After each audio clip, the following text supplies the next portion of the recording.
first step of the plant process is our source water and rate of flow yard. Our source water comes from Woodward Reservoir, just past those trees, and the water is diverted to our rate of flow yard where it's dosed with chemicals to start the coagulation process. Once the chemicals are added to the raw water, it goes through these 4 DAF basins. DAF stands for dissolved air flotation, and each chamber mixes the water gently through the process to bring out any impurities from the raw water at the lake.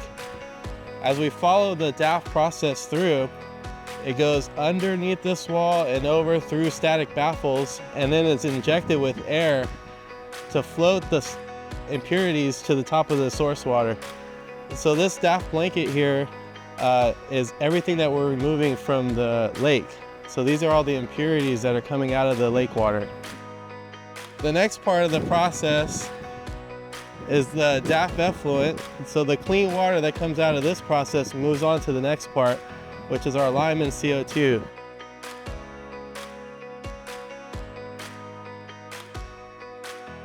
The lime and CO2 injection increases the alkalinity of our source water so that it's safe to go down the pipeline and serve our customer cities. This injection point is for our lime. We have a lime system here. Our lime silo batches the lime and injects it into this point. And we have a lime silo on the right here that we batch our own lime and send it through these pipes to be injected into the flow. Just past that is our CO2 tank.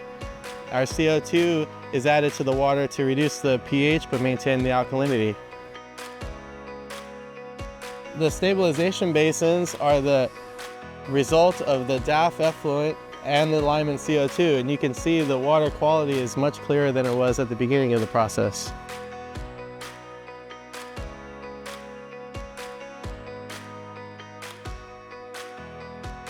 These CO2 panels and the CO2 tank behind me is what depresses the pH after the lime is injected to the water, and this process is the end of our pre-treatment process.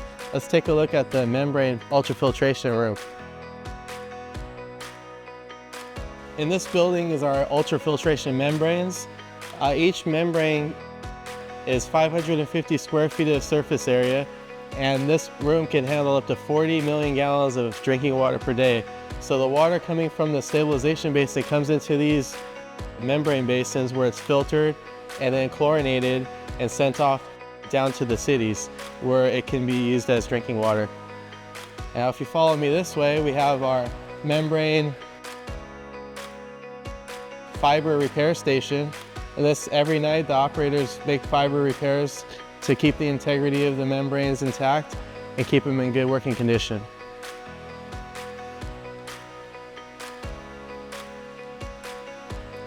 Downstairs in the galley is where we have our permeate pumps.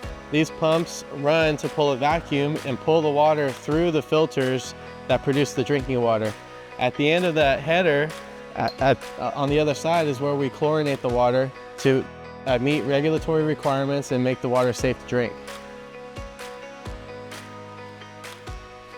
Each membrane tank has online turbidity analyzers. These turbidimeters make sure that the water quality stays up to regulatory compliance and is monitoring 24/7.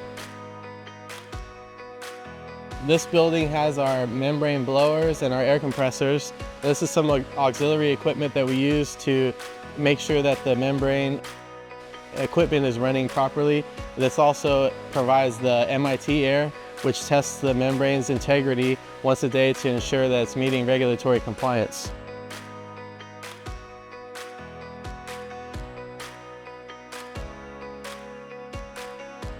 Our backwash piping is here, and this backwashes our filters.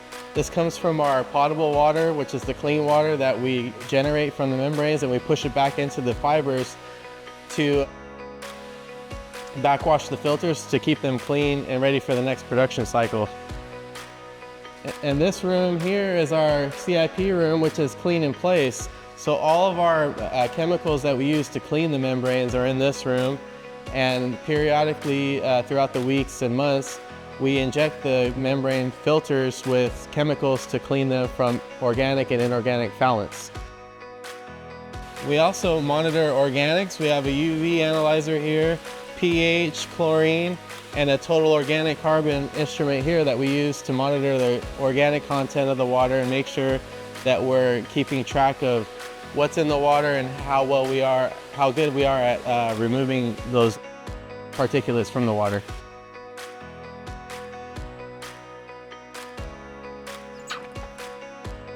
The recycle wet well is where all of our backwash water comes from our membrane filters as well as our water quality instruments, and this water is pumped to the front of the plant to be treated again. The sludge from the DAF process that we saw at the beginning of the tour is desludged and sent out to these drying beds.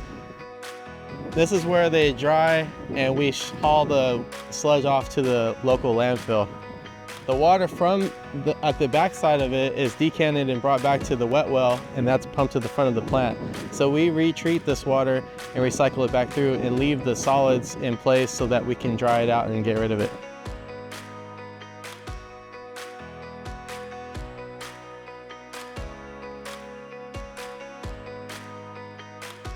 The permeate water that's created from the membrane filters runs down this road and tees off into those 2-3 million gallon storage tanks.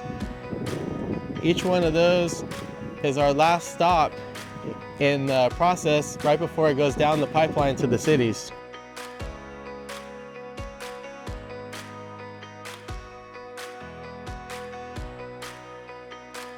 We have a maintenance shop for all of our maintenance equipment. We do a lot of in-house working on pumps and motors and stuff like that. And then this building here is our chemical building. We have ACH tanks, aluminum chlorohydrate tanks on the left side, and all of our chlorine tanks are on the right side. We'll go inside this building and check out the pumps. This chemical pump room has two sides. This side is our hypo pumps, our sodium hypochlorite pumps, and this side is our ACH pumps. If we walk down this walkway, we can get a closer look.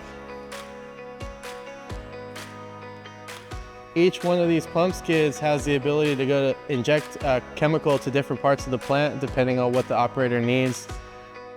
The same goes for the ACH. The ACH, we dose at the raw water to start the coagulation process at the beginning of the DAFs, and the chlorine pumps are injected in the raw and on the finished water to make sure that we're chlorinating and disinfecting the water as best as possible.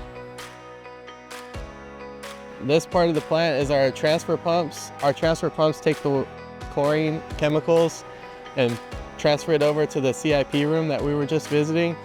And these are the chemicals that we use to clean the membrane filters. Thanks for coming out to the Nick C. DeGroot Water Treatment Plant for South San Joaquin Irrigation District. I look forward to seeing you next time.